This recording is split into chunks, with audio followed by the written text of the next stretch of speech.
Amigos radioescuchas, qué gusto de saludarlos, ¿cómo les va? ¿Qué es de su vida? Increíble, pero cierto.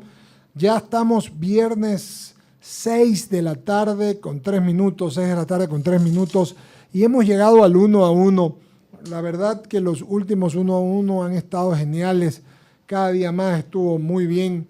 La semana pasada Juan Falconil, la antepasada estuvo Polibio Córdoba, y en todo caso una cantidad de amigos que tienen la amabilidad y amigas que tienen la gentileza de acompañarnos, Cintia Viteri, Caterina Costa, bien, todos los que han estado, el expresidente Abdalá Bucarán, que nos han tenido la amabilidad de acompañar en todos estos 1-1 de este año. La verdad es que llegando al 8 de diciembre ya casi, con escasos 12 días o 10 más 3 de que termine el año, para que no me molesten los amigos, todavía, miento, no son 10 más 3, son 2 más 3, son 23 días para que termine el año.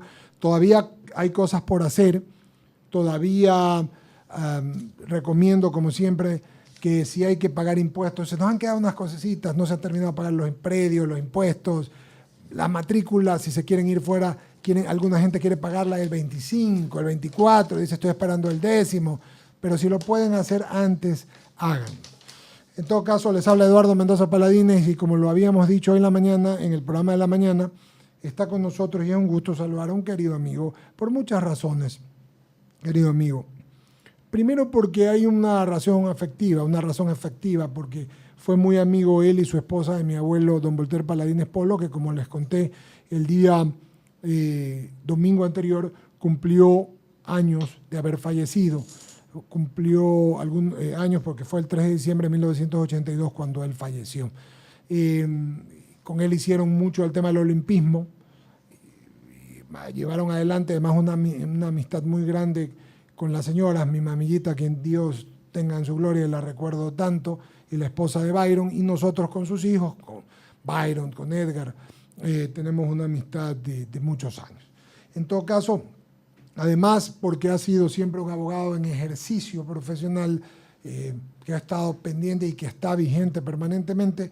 Y tercero, porque es un colega doble, porque no solamente que es abogado como yo también, sino que también es editorialista de Diario Expreso desde hace muchos años y además habla en Radio Atalaya todos los días viernes en las mañanas. Por lo tanto, me es agradabilísimo presentar hoy aquí con nosotros al doctor Byron López Castillo, a quien saludamos, querido Byron, y le preguntamos en primer lugar cómo van las cosas, querido Byron López. En primer lugar, muchas gracias por la invitación. Acaba de decir usted una gran verdad. Vi una amistad muy estrecha de muchos años, de Voltaire, la señora, ustedes, tu papá. Así es. Tuve una amistad cordial, estrecha, franca, fraterna. Con Voltaire tuve una amistad extraordinariamente buena. Son motivos de carácter personal que me unen para tener más afecto de estar aquí contigo. Además, creo yo que una radiodifusora como la tuya cumple un papel importante en la colectividad. Es necesario un acercamiento total de la opinión pública hacia la sociedad, para hacerle conocer la opinión que tenga cada uno de nosotros respecto a los distintos problemas que gravitan en el país. Porque tengo un criterio yo muy personal, por favor, lo transmito siempre, es la sociedad la que tiene que hacer algo por recuperar lo que ha perdido. Si esperamos a los políticos, con el respeto que se merecen muchos de ellos, no vamos a lograr nada o muy poco. Es la sociedad la que tiene que recuperar todo lo que ha perdido a consecuencia de las malas acciones de quienes han sabido desgobernar este país. Entonces, un llamamiento primero en la iniciación de este diálogo sería dejar sentado como un antecedente de la conversación que debemos exigir a través de los medios de comunicación que tenemos disponibles la necesidad de que la sociedad comprenda que tiene en sus manos su propio destino. Varios temas, vamos a hablar de algunas cosas con Byron López, ya vamos a hablar de mi querido abuelo, a quien Dios tenga en su gloria, Voltaire Paladines Polo, en un momento, pero Byron López es abogado y es editorialista, por lo tanto habla de una realidad del Ecuador. ¿Cómo hace uno, o cómo hizo, por ejemplo, para que la gente lo entienda, en un periodo tan difícil como fue el anterior, donde existía autocensura, donde se complicaba cuando uno hablaba cosas o escribía cosas, ¿Cómo se hizo, Byron López? ¿Cómo lo hizo usted en el editorial? Nosotros lo hemos hecho y estamos aquí con el favor de Dios, con salud, vida y sobreviviendo, pero ¿cómo lo pudo hacer un editorialista? Con la experiencia que da la vida y los estudios que he realizado y las amistades que he tenido, he logrado experiencias positivas. Siempre creo yo que el hombre debe pensar lo que piensa y decir lo que piensa, sin temor a nada ni a nadie y sin favor a nada ni a nadie.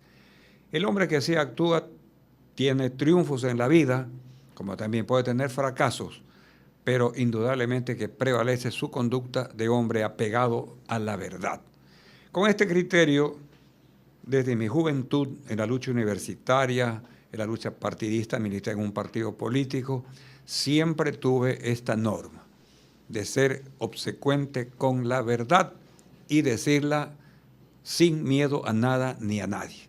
Y cuando surgieron en el país dictaduras militares o civiles, o gobiernos aparentemente democráticos pero autoritarios, creo yo necesario que haya siempre la voz de alguien y de algunos más que no le tengan miedo a nada. Porque tiene miedo, mi querido Eduardo, no debe salir a la calle, le puede tropezar un colectivo. Sí, señor. Y el miedo hay que vencerlo únicamente peleando contra el miedo. Entonces, frente a eso, yo digo que el régimen pasado, de la época ganada, según algunos, con un criterio pues muy ¿Fue ganada? Ganada, que han ganado mucho, Ajá. claro, pero el país ha perdido bastante, ¿no es cierto? Entonces, ¿qué es lo que tenemos que decir? Que quienes así pensaron que iban a durar 300 años en el poder, no sabían historia ni conocían cómo se desenvuelve la humanidad.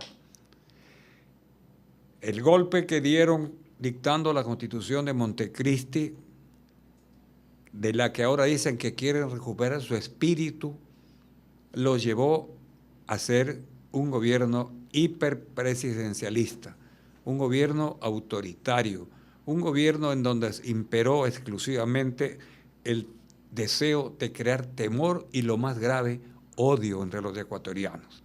Y eso sabíamos que tenía que terminar, porque nada es eterno. Hemos visto a lo largo de la historia dictadores que se han caído en la forma más aparatosa y de la gloria han ido a la cárcel, al desagüe de la cloaca como Hussein, al destierro y al olvido de un pueblo. Esos ejemplos debe tener un político, comprender que él, al pasar por el poder, debe cumplir para con el pueblo al que ofreció servir y no servirse del pueblo, como sucede siempre en los casos de los autoritarios. Yo me acuerdo, Byron López, y vamos a hablar de algo de una vez más, en un momentito, de comunicación, pero me acuerdo que alguna vez lo entrevistamos. Estábamos en el tercer piso, un piso más arriba, y atrás en el estudio 1 de I-99. Y estábamos en medio correísmo, estábamos en el tema del famoso Cordicom, de la ley de comunicación, y estábamos todos los que hacemos el programa. Entonces estaba Javier Segarra, que sigue trabajando con nosotros, estaba Ramiro Cepeda, que tenemos tantos años trabajando juntos con estos queridos hermanos de la vida, y le decíamos, ¿qué va a pasar? Nos pusimos a conversar con usted y usted me dijo algo interesante al finalizar. Mira, esto ha pasado, lo que acaba de decir usted siempre. Trabajemos. Van a ver, yo ya le he dicho, usted me dijo que usted le había dicho a sus hijos, y al postre, Byron, habrán pasado 5 o 6 años y ya pasaron pues el famoso tiempo que pasó y las cosas siguen adelante, ¿no? Y cambió el gobierno y el gobierno y nada es eterno, ¿no? Usted es un hombre de cultura y sabe, y con la experiencia que tiene, basta con B chica, ¿no? Sí, señor. Es de las dos, claro. En la conducción de programas como este, que nada es eterno. Y que entonces tenemos que pensar con optimismo. El hombre pesimista no debe existir, y si existe no llega a nada. De las cosas malas hay que sacar los ejemplos positivos. Yo, por ejemplo, soy de una generación que ha tenido muchos golpes en cuanto a lo que se refiere al país. Por ejemplo, y eso conversaba con Voltaire alguna vez, era Lorense, la invasión peruana del 42, yo tenía 10 años. Cuando se produjo la invasión, y veía cómo llegaba la gente del Oro buscando dónde hospedarse, angustiada, con una invasión tremenda. El protocolo de Río nos quitó medio país. Fui también, habité en la ciudad de Riobamba cuando el terremoto de Ambato del 49, que fue otra tragedia que vio el país.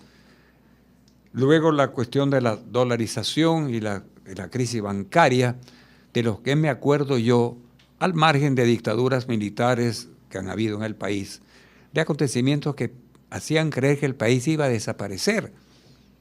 El 42 nos redujeron a la mitad. Claro. O sea, ¿qué más? Pues? Y el canciller brasilero tuvo la valentía de decirle a la delegación del Ecuador en Río de Janeiro, si quieren recuperar el territorio que están perdiendo, primero hagan país. Y ahí lloró Julio Tobar Donoso, que firmó el protocolo. Nuestro canciller. Eso lo sabe la gente de esa época, sí, los jóvenes no saben estas cosas. ¿Verdad?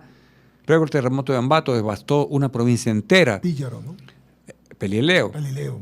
Luego ahora la cuestión del año 99 al 2000, la cuestión bancaria. Son impactos que han dejado huellas en la gente. Pero ¿qué ha servido eso? Para que tengamos fe y optimismo en el futuro de un país. ¿Es un optimista, Byron López? Yo sí, soporto los problemas. A veces me angustio, pero no siento la desazón de que ya se acabe el mundo, porque creo que no es así. Si fuera así, Eduardo, los pueblos hubieran desaparecido hace tiempo. La Segunda Guerra Mundial y la Primera Guerra Mundial destruyeron a medio mundo. 2 bombas atómicas mandaron a Japón. Y ahí están esos pueblos convertidos en primeras potencias, porque tienen pueblos que están decididos a sobresalir por encima del dolor y de la angustia. Y saben que solamente la tenacidad de uno es la que hace surgir a los pueblos. Por eso yo siempre creo que los gobiernos que equivocadamente y con teorías obsoletas pasadas de moda desestiman el empoderamiento ciudadano, desestiman la ansiedad de cada uno de surgir por nuestra propia cuenta. Los estados que creen que el Estado es el que debe manejar todo están yendo al fracaso, se han ido y están fracasando. No dan paso al deseo personal de cada uno de surgir. Eso, darle subsidio a la gente, es aplanarla. Y aquellos que dicen que luchan por los pobres, en el fondo están luchando porque haya más pobres. Combatir la pobreza no es combatir a los pobres, sino darle a los pobres lo que los pobres necesitan. ¿Qué ha pasado en estos países que dicen que luchan contra los pobres? Que hay más pobreza, más pobres. Y los países que no tienen esa teoría están saliendo poco a poco de esa angustia económica y surgiendo. Ahí está Vietnam, ahí está Singapur, sí, ahí están todos los países que fueron devastados por la guerra, epidemia, etcétera, y que son primeras potencias. ¿Por qué nosotros no podemos pensar así? ¿Por qué? Porque hay gobiernos, personas que quieren doblegar al pueblo. Esa es mi impresión. Hay populistas que lo que quieren es usarlo al pueblo para llegar al poder. Y una vez que están arriba, utilizarlo al poder con frases: el pueblo soberano, el pueblo es la voz de Dios, yo doy la sangre por el pueblo. Y son anémicos y no tienen sangre en la cara y sin embargo ofrecen la sangre que no la tienen en beneficio del pueblo. Esas cosas deben enseñarse para que el pueblo entienda que no debe caer en manos de los mesiánicos, ni los mesías redentores, ni los vendedores de serpientes. Esa es mi opinión. Byron López, usted cita 3 capítulos terribles para la patria. Y nos recordamos, yo no vivía en el año 41, pero me lo contaron mis abuelos, sobre todo 1000 veces. Y lo que dice usted realmente, pues, es, amigos radioescuchas, sobre todo los muy jóvenes. Esto yo ni nací en ese entonces, pero lo estudié porque teníamos una materia tanto en 4º año en sociales y también la estudié en Derecho, que se llamaba Historia de Límites y después Derecho de Límites. Que ahora no se estudia. Claro, que no se estudia, ¿no? Y por eso yo siempre, una de las cosas más terribles para mí de Maguad, con toda la desgracia que fue ese gobierno, para mí más nefasto que puede haber, porque destruyó el alma de la patria, destruyó las familias, de ahí viene todo, pues se fueron los migrantes, pero también porque entregó todo lo que entregó de lo que habían luchado y lo que había muerto la gente. Nos podríamos meter a hablar en esto y de pronto no terminaríamos, pero hace una buena cuenta. Si el Ecuador le quitaron la mitad y no se terminó, después habla del terremoto con toda la razón, y de lo que sí recuerdo, porque ya yo estaba aquí poniéndole el pecho a las balas y fustigando a todo lo que hizo Maguad y su gente en el gobierno de Maguad con la crisis del 99, la verdad es que palidecen con relación. Estas 3 cosas pues debieron haber acabado la República. Claro. 65 personas murieron solamente del congelamiento bancario del 99. De hecho, o sea, no es que están vinculadas, no sé, las que se enfermaron. Las consecuencias. Primero, así, infarto, strokes, infarto cerebral. Todos los hogares sufrieron. Todos sufrieron. Sufrieron. Eso fue una cosa...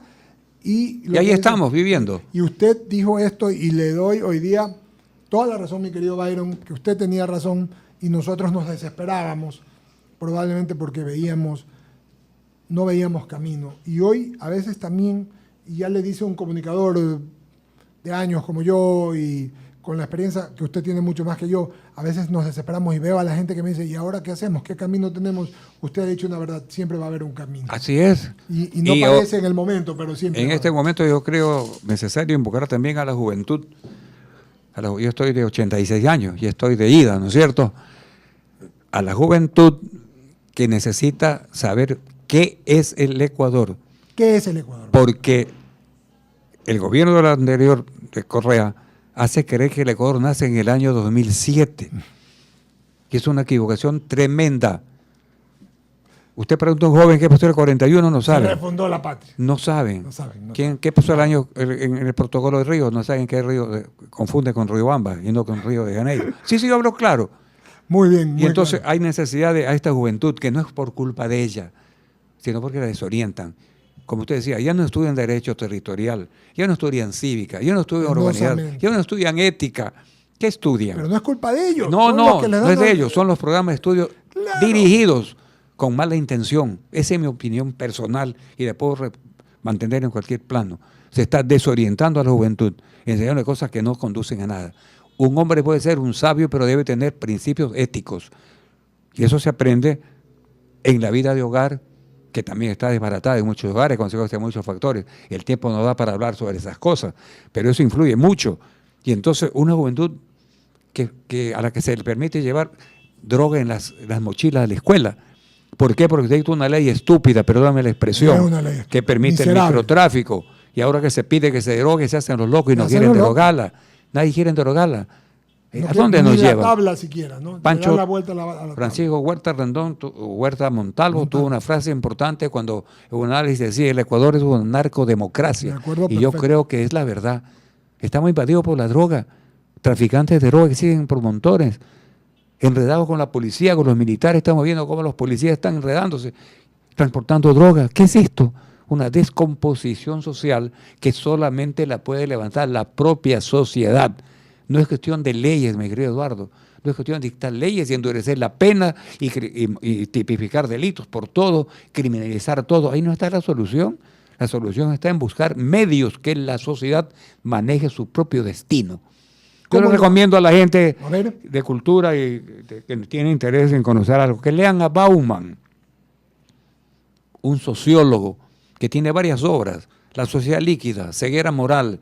Él plantea, la sociedad humana se está liquidando, hay una licuación de la sociedad, no es una sociedad sólida como antes, a consecuencia de una serie de factores que la nota, que no es necesario que la sociedad recoja esta situación y trate de organizarse. Por ejemplo, ahora tenemos en el Ecuador una cosa importante. Hay una consulta popular, que no la manejen los partidos políticos, que no la manejen los dirigentes políticos. Es una consulta de carácter ciudadana. Aquí, cuidado, confunden que vote por el partido A, por el partido B, el partido C. No, la ciudadanía es la que va a resolver su propio destino. Y ahora este es un gran momento para demostrar que la ciudadanía sí tiene capacidad para resolver sus problemas por sí misma. Esta consulta que se viene es indispensable que se la maneje y los medios de comunicación están obligados a eso, a orientar a la ciudadanía que ella piense por sí, que no se deje manejar por Juan Pedro Manuel por un criterio político o politiquero. Esa es mi opinión. ¿Juzga usted que la consulta popular va a traer una liberalización de lo que se entramó y se trabó en todos los términos, Byron López? Es una parte del principio de ese problema. Los 10 años bien ganados, llamados así por algunos, dejaron un país desinstitucionalizado. Atacaron a todas las instituciones, justicia, Procuraduría del Estado, Contraloría, Fiscalía, etcétera, etcétera. Una desinstitucionalización muy grave. Y eso no se puede arreglar en 8 días. No es un problema decir, venga, no. Esto demanda tiempo. Y por eso le digo a la gente que no pensemos de aquí al año 19 y 21. Es otra cosa que quiero hacer énfasis. El Ecuador está acostumbrándose a pensar en elecciones y no en generaciones. Winston Churchill dijo una frase: el estadista no piensa en elecciones, sino en generaciones. Y aquí es necesario que salga un partido que no lo veo, ni un dirigente hombre o mujer, porque no es problema de falda o de pantalón, es capacidad la que se impone, no es la falda ni el pantalón, es Sí, la señor. capacidad, no es cuestión de Es el género. género humano, no todos hombre, somos mujer. humanos. Todos somos humanos, coincido. Que Siempre lo digo. que piensen en un país a 20 años plazo. Si el mundo, quién sabe qué millones de años tiene por delante, Sí, señor. 20 años son una chispa. Que alguien piense así, no en la elección de mañana, no en la elección del 21, no, ¿por qué? Ahí nos enredamos, porque toditos queremos ser alcaldes, toditos queremos ser diputados, toditos queremos ser presidentes, con esa óptica muy limitada. Pero si un partido piensa de aquí a 20 años, ya tiene camino suficiente para preparar gente, para establecer liderazgo, que ahora no hay. Termina un partido cuando desaparece el líder. ¿Y quién les sigue? Eso se llama Nadie. caudillismo, Entonces van, ustedes saben, nada más. esa gente se Termina disgrega. con la muerte del caudillo. Así es, o No se hay van, más, así o es. los que vienen de Bélgica y se regresan y no tienen a dónde mirarse. Eso no puede ser. Es un país sin futuro a consecuencia de esta falta de organización política, que es necesario que la tengan bien presente los que quieren o dicen que son políticos, que no piensen en elecciones, sino en generaciones. Usted, alguna vez yo me recuerdo que también conversamos del socialismo, y nada es quieto, nada es estático, todo cambia. ¿El Ecuador ha vivido algún socialismo alguna vez? No, nunca. ¿Pero cómo? Si el socialismo del siglo XXI. Eso es socialismo. Si el mismo Dietrich, que era el creador del socialismo 21, lo critica. Porque fracasaron. No es cuestión de poner nombre a las cosas, es la acción, el planteamiento de problemas y las soluciones que se den, las que van a cambiar. Mantener una mentalidad ortodoxa, una mentalidad de pensar como hace 70 años, es estar parado en el propio terreno. Y el que está pensando en el pasado, dijo Einstein, es como un borracho que da vuelta alrededor de un poste. Aquí están pensando en el pasado, en el pasado y en el pasado. El pasado es la neoliberal, la neoliberal, es la partidocracia. Están mirando siempre para atrás y no pensando hacia adelante. Lo pasado es pasado. Que las cosas buenas hay que recogerlas, las malas olvidarse, pero no achacarle todo al pasado. Eso está mal. Luego otra cosa equivocada que tenemos en el país, que todo el mundo acusa al de al frente sin darse cuenta que él también es responsable de lo que pasó. Y aquí es un principio chino que yo lo manejo siempre. La filosofía china es muy sabia. Dice, cuando tú acusas a alguien, lo señalas con el dedo índice, tú, pero no te das cuenta que hay 3 dedos que te están señalando a ti. Entonces, tú acusas a alguien, pero tú te das cuenta que también te están señalando a ti. Esa es la verdad. Aquí acusamos al de al frente. ¿Quién tiene la culpa? El de al frente. Tú nunca tienes la culpa. Es una gran equivocación.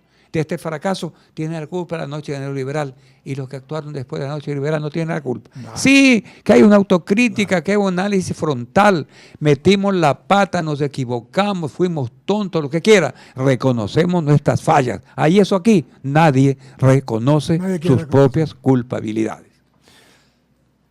El Ecuador, Byron López, usted está citando puntos muy claros, y me alegro mucho, porque lo dice un hombre que tiene, lo que acaba de decir, 86 años, pero con mentalidad actual. Lo que recoge mi criterio siempre, que no tiene que ver con la edad, sino cómo se siente, cómo piensa, y es bueno estar actualizado. Y siempre yo apuesto por la gente joven, siempre, incluso yo fui joven. Lo sé, y hay que pensar siempre en los jóvenes, claro. Pero también hay gente vieja joven, y hay jóvenes de edad vieja, de alma vieja. Jóvenes, ¿no? Viejos y viejos Increíble, jóvenes. ¿no? La edad, la vejez no está en la edad. No está. La vejez está en la actitud positiva de espíritu y de pensamiento. Le he contado una anécdota en esta conversación tan agradable. Por favor. Un tipo de joven iba por una carretera y alcanzó a ver en un campo que estaba un pastor con unas ovejas, un hombre viejo. Este hombre se baja para conversar con el viejo y le pregunta, amigo, ¿qué edad tiene usted? Y el viejo le dice, yo debo tener 15 años. No, le digo, ¿qué edad tiene el hombre viejo? ¿Qué edad tiene? Señor, le he dicho que tengo 15 años. No me explico, señor, ¿qué edad es la que tiene? Dice, entiendo que usted lo que está preguntando, ¿qué es la edad que yo tengo? Esa es la que yo tengo, porque la que tuve ya no la tengo. Yo Genial. tengo 85 años, pero ya no lo tengo. Genial, Yo genial. estoy pensando en los 15 años que creo que voy a tener. Pero si usted me pregunta cuántos borregos tengo aquí, le digo que tengo 455, porque eso sí me los pueden robar. En cambio, los 85 que tengo no me los roba nadie. Esa es mi filosofía. La mordacidad de Byron López maneja la ironía fina, como siempre. Ya llevamos 25 minutos, no parece, de este 1-1 hoy, 8 de diciembre, aquí en la tarde en I99 98.9. A propósito, nos puede ver por el canal de YouTube en @Radio I99, en las redes también, y escucharnos en el www o vernos luego la entrevista en i99.com.es, donde están todas nuestras entrevistas de la página web, tanto de la mañana, el mediodía y en la tarde. Usted es una persona, hablemos un minutito de comunicación, quiero ver si coincidimos en algo. Usted escribe mañana como editorialista. Sí. No, soy columnista. Como Editorial es otra cosa en la claro, prensa, claro. Como columnista. No soy editorialista. Usted es columnista de Estoy Expreso. en la página editorial.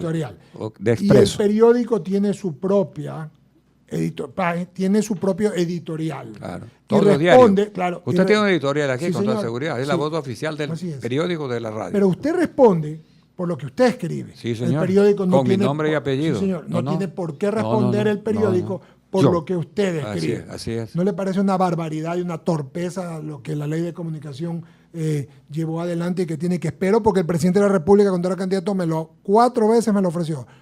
3 acá y 2 en AER. Una pregunta que falta en la consulta, debo decir eso. ¿Usted cree que se debe de derogar la ley de comunicación? Sí. Esa pregunta faltó. ¿Usted cree que hay que derogarla? Derogarla. No reformar. No. Mi opinión es reformar, derogarla. ¿Por qué?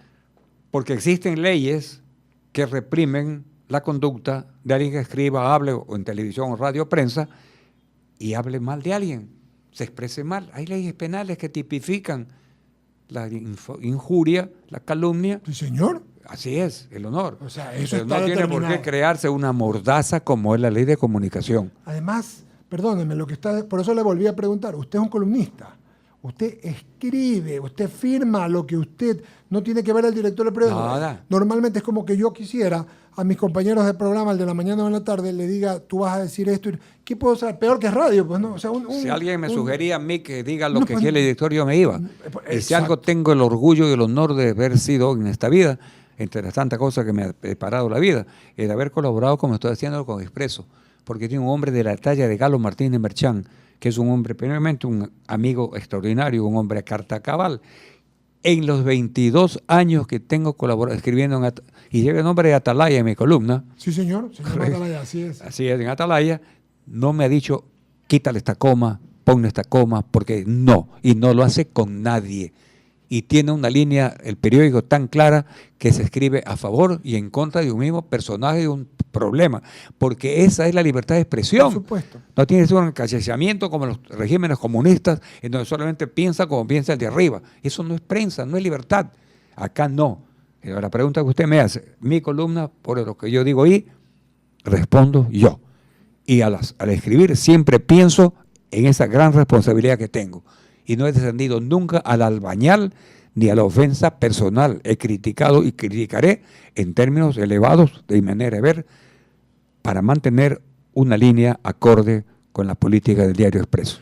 Coincidimos, Byron López, y por eso le quería preguntar eso. Yo lo he dicho 1000 veces, 1000 años, no me han hecho caso, pero eso es una barbaridad, como otra de esas torpe ley que mañana yo hablo con usted y usted insulta a Diego y yo respondo como director del medio por lo que usted dijo. Por Dios santo, pues no sé, es otra de las barbaridades que... Son las novelerías del régimen de la época ganada, década ganada entre comillas. En Novelerías. El hombre responde por sus actos, no por el de un tercero. Le voy a cambiar el tema de la política. Quiero hablar un temita más. Entiendo que usted escribe, aparte del diario Expreso, también tiene escribe en YouTube, ¿verdad? No, tiene un portal, tengo ¿no? una página web. Una página web que se llama Renegados, así es, ¿no? ¿Verdad? www.renegados.org. ORG. ORG. Me hace buena propaganda, ¿no? Sí, así es. Así que, Hablemos un ratito de lo que pasó con la Procuraduría, porque como decíamos y hemos dicho toda esta semana, estas coincidencias fatales de todo lo que ha pasado nos hacen penosamente inferir o intuir que hay cosas más allá de las que pensamos, de las que sabemos, y que pareciera, y si no es qué terrible que es Byron, porque hay que ser y parecer, pareciera como que todo estuviera enconchabado, o como que todos estuvieran de acuerdo, o como que todos pensaran que nosotros seguimos siendo bobos y otros muy inteligentes.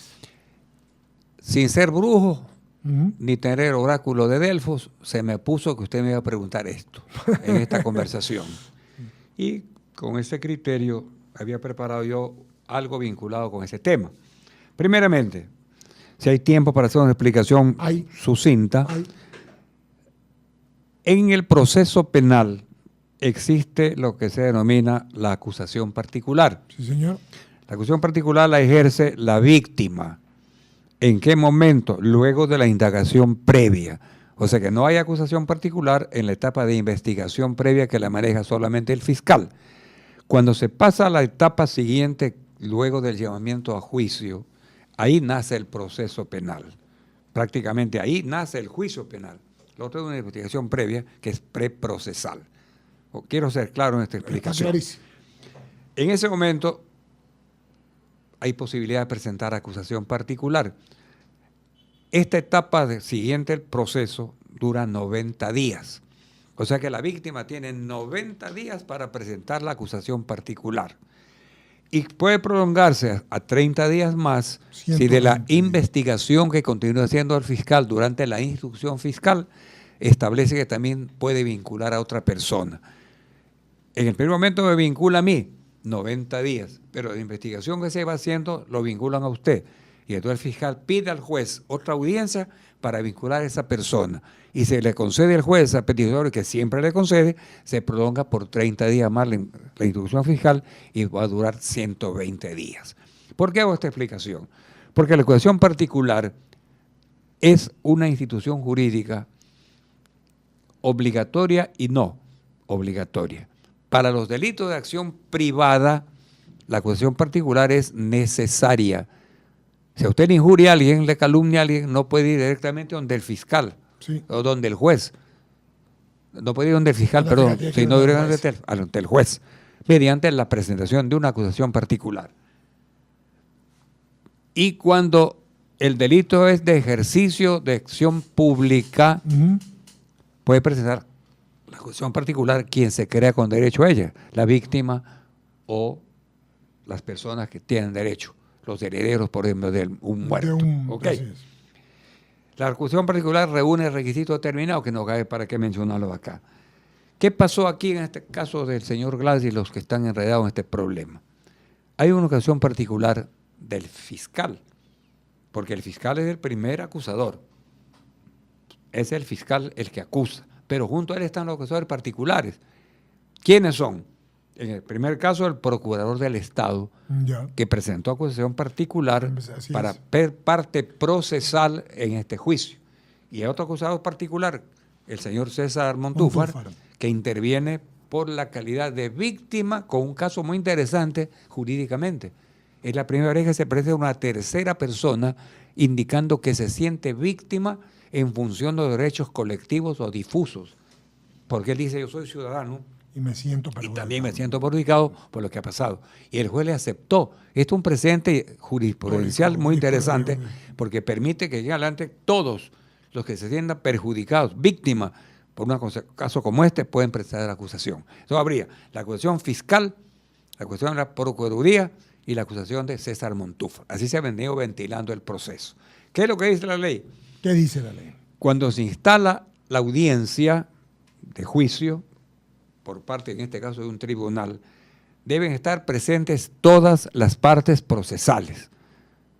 Se instala la sesión, la audiencia. El presidente dice, señor secretario, verifique si las partes procesales están presentes. El secretario dice, sí, aquí está el acusador, el fiscal, el productor, todo. Están todas las partes procesales. Se declara instalada la sesión, la audiencia. En ese momento nace la audiencia. Así es. Pero ¿qué pasó el día que se suscita el incidente? El presidente del tribunal le dice, verifique, señor, todas las partes procesales, y él dijo, aquí falta la parte procesal de la Procuraduría General del Estado.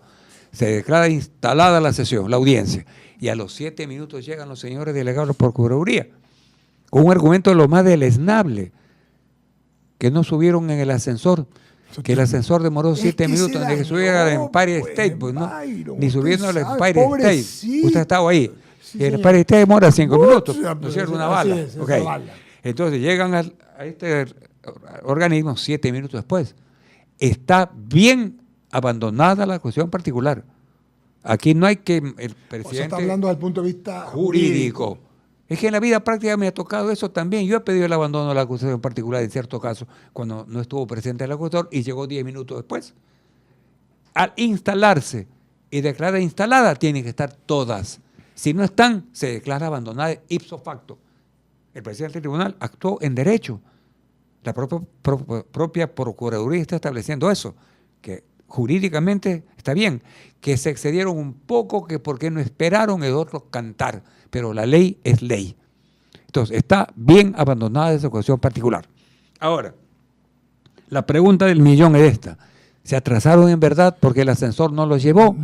¿O acaso hubo la intención, que no es mi propósito decir que esa fue? Claro, pero es lo que percibe la comunidad. El Ecuador lo siente así. La ciudadanía percibe. Sí, señor. ¿Cómo es correcto que un abogado de la Procuraduría, si un abogado en un caso que no tiene trascendencia... Hasta duermen allí. Yo he viajado de aquí a Milagro y a Yaguachi a las 6 de la mañana para estar a las 8 en la audiencia, a tiempo, pues. Así si no me declaran abandonar la acusación. Por lo menos algún asistente tiene ahí antes. Un abogado así. Es otro análisis. Pero si acaso se pretende decir que se fue allá con el propósito de que no hubiera lo fundamental, que es la reparación integral que tiene que pagar a la víctima, la persona que hubiera violentado sus derechos, ahí se dieron con la piedra en los dientes. ¿Por qué?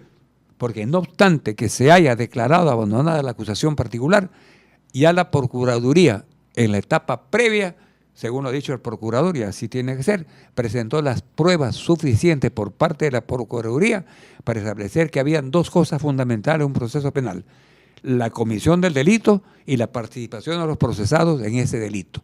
Entonces, esas pruebas presentadas por la Procuraduría son suficientes para que se los condene a estos caballeros. De ser condenados, ¿tienen que pagar la reparación integral? Sí, aunque no haya acusación particular de la Procuraduría, porque es la acusación fiscal que ya públicamente lo dijo, que va a exigir el pago de la reparación integral. Y más aún, sí, señor, porque abandonada la acusación o no habiendo acusación inclusive, la sentencia debe contener en sus considerando y en su resolución el pago de la reparación integral. Eso es uno de los aspectos que debe contener la sentencia, haya o no haya acusación particular. Quienes escuchan esta intervención mía son abogados o conocedores de derecho, saben que esta es la verdad. Y para quienes por razones obvias desconocen aspectos jurídicos, que quede bien claro que no obstante que no haya habido la acusación particular porque fue abandonada por parte de la Procuraduría, eso nada tiene que hacer. Tiene que imponérsele la pena a estos caballeros y además la imposición de la reparación integral en el monto que ha establecido el fiscal y que también tiene derecho a plantearlo el señor, creo que es el doctor César Montúfar, en su calidad de acusador particular.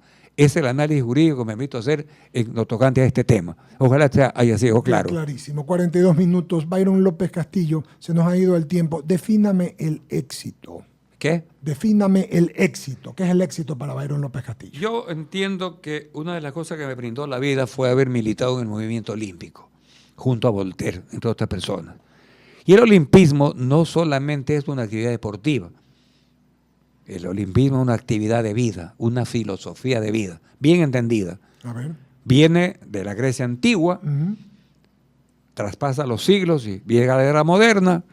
Pierre de Coubertin fue el restaurador de los Juegos Olímpicos de la era moderna, y entonces se reviven los principios de la Grecia inmortal. Para no demorar tanto en la contestación y ser concreto, le voy a decir lo que dice el olimpismo. Por favor. En la vida, lo fundamental no es triunfar, sino luchar. No hay que pensar en el éxito, sino en la lucha. ¿Por qué? Porque hay triunfos y éxitos pírricos, hay triunfos baladíes, hay triunfos intrascendentes, hay triunfos que se los lleva el viento. En cambio, que quedan por el otro lado la lucha diaria, que es la que hace que el hombre pelee, se sacrifique y triunfe. Por eso yo nunca creo en los triunfos pírricos. Estos 10 años de la época ganada, ¿dónde están ahora los triunfadores? ¿Dónde están? Escondidos por los techos, en los áticos. Entonces, ¿eso es triunfar? No. Deme el nombre de un presidente. Un presidente que usted considera el presidente vivo o muerto que ha tenido la República. Que ha tenido, de la última época. De cualquiera. Yo creo, por ejemplo, que Rodrigo Borja. Rodrigo Borja. Fue un presidente que fue consecuente con su ideología, con sus principios, que no cometió en esa época, no vimos nunca un acto especulado, tuvo equivocaciones como todo ser humano, pero un balance final, fue un buen gobierno. Y un alcalde de Guayaquil, que usted recuerda que piensa León Flores Cordero y Nebot. Ok.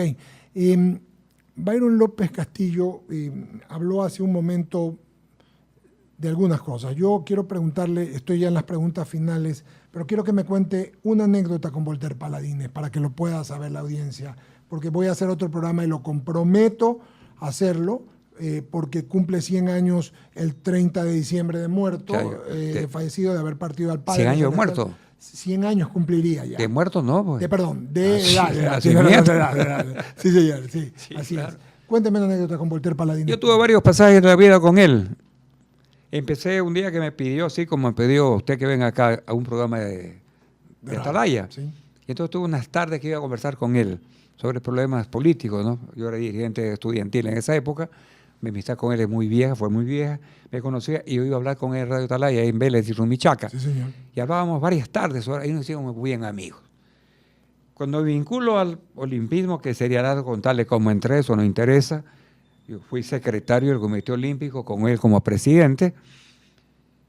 Y hay una anécdota que es histórica, importante y trascendente, que fue lo que a mí me motivó a tener más apego por el olimpismo. A ver. Estábamos en plena dictadura militar del señor Guillermo Rodríguez Lara, que le llaman el Bombita.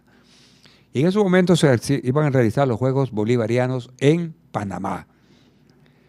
Y de acuerdo con el estatuto del Comité Olímpico y la Carta Olímpica que dispone que no debe intervenir el Estado en la vida del deporte olímpico, el Comité Olímpico Ecuatoriano, presidido por Voltaire, yo era secretario y otros personajes que integraban el directorio y el Comité Ejecutivo, elaboró la nómina de los atletas que debían viajar a Panamá, al Bolivariano, que es el Juego Olímpico de más baja categoría, llámalo así, y donde el Ecuador y los países bolivarianos pueden participar con más atletas, porque es un nivel no de carácter como los Juegos Olímpicos, que está en la cúspide.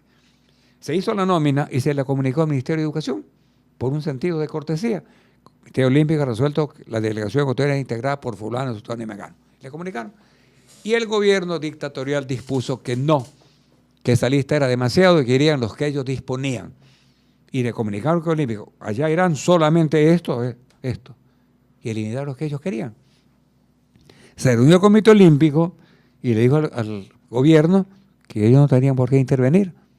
La Carta Olímpica impide la intervención del Estado en la vida deportiva y que estos atletas irán porque han sido dispuestos por el Comité Olímpico. ¿Qué se produjo? La prisión de Voltaire. La famosa foto. Aquí estuvo Voltaire preso, claro, estuvo en el modelo. Preso él. Pero viene lo importante que me conmocionó. O sea, él, por no firmar, se fue preso. Claro, voluntariamente se entregó. Yo tenía 4 años. ¿Y qué pasó? Eso, sí. Que esto repercutió en el mundo olímpico. Y los países bolivarianos se vinieron todos a Guayaquil. Panamá, Venezuela, Colombia, Perú, Bolivia. Los presidentes del Comité Olímpico y delegados a Guayaquil y sesionaron aquí. Aquí. Para más bonita. No se metía en una vida política interna. Sino que los señores... Nosotros no miramos con buenos ojos la intervención del Estado ecuatoriano en este problema. Y si el gobierno ecuatoriano no rectifica esta absurda prisión que soporta Paladines, aquí resolvemos que no hay Juegos Bolivarianos en Panamá. Esa cosa me impresionó. Qué impresionante, ¿no? Y iba a ser cierto. Se le hizo saber al gobierno y le dijeron, bueno, que vayan nomás todos. Vaya nomás. Qué Así, linda anécdota, es una Byron. histórica de la qué- trascendencia que tiene el movimiento olímpico. Tiene cañones, ni pistolas, ni bombas atómicas, pero que tiene una cultura ética extraordinaria en el mundo. Y para mí un gran orgullo que usted habla de mi querido abuelo y de un querido amigo como usted.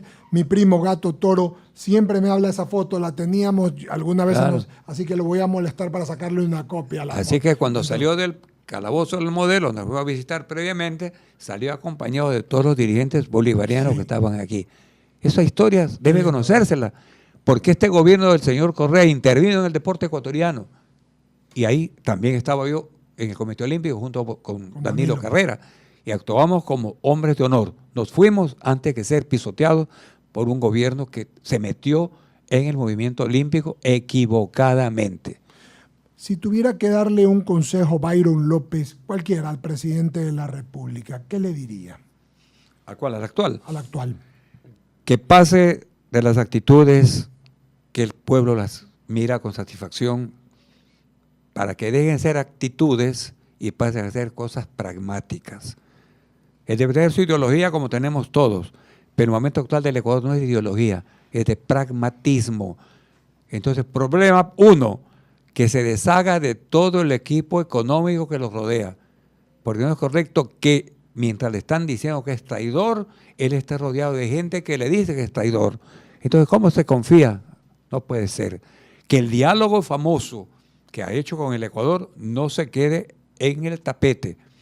Finalmente, si Dios le diera la oportunidad a Byron López de poder tomarse un café o conversar con cualquier personaje de la historia, vivo o muerto, familiar o de cualquier tipo, ¿con quién le gustaría tomarse Con un café? Jesucristo. ¿Qué le diría a Jesucristo? ¿Qué le preguntaría al Señor? Que lo que él hizo tendría que volver a repetir. Amados los unos a los otros, ya no nos amamos.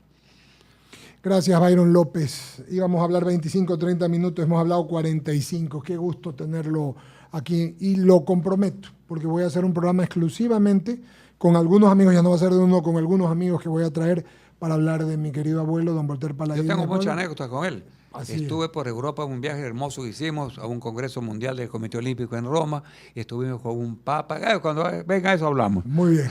Gracias, Byron López Castillo. Gracias a usted Qué por linda esta anécdota. entrevista. Genial. Y le agradezco mucho porque es una cuestión muy abierta y muy frontal y muy clara como soy en la vida. Así es. No te tengo miedo a nada ni a nadie. Enhorabuena.